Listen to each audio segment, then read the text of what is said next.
সশস্ত্র বাহিনী দিবস আজ। মহান স্বাধীনতা যুদ্ধে আত্মোৎসর্গকারী সশস্ত্র বাহিনীর সদস্যদের প্রতি শ্রদ্ধা জানিয়েছেন রাষ্ট্রপতি ও প্রধান উপদেষ্টা এবং তিন বাহিনী প্রধান।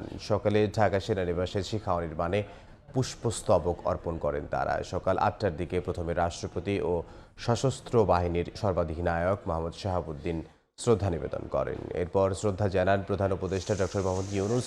পরে সেনাবাহিনী প্রধান জেনারেল ওয়াকরুজ্জামান, নৌবাহিনী প্রধান অ্যাডমিরাল মোহাম্মদ নাজমুল হাসান এবং বিমান বাহিনী প্রধান air chief marshal Hasan Mahmud Khan নিজ নিজ বাহিনীর পক্ষে পুষ্পস্তবক অর্পণ করেন। দিবসটি উপলক্ষে বাণীতে রাষ্ট্রপতি বলেছেন, ছাত্র জনতার অভ্যুত্থানে সশস্ত্র বাহিনীর দায়িত্ববোধ, ধৈর্য ও দেশপ্রেম মানুষের প্রশংসা অর্জন করেছে।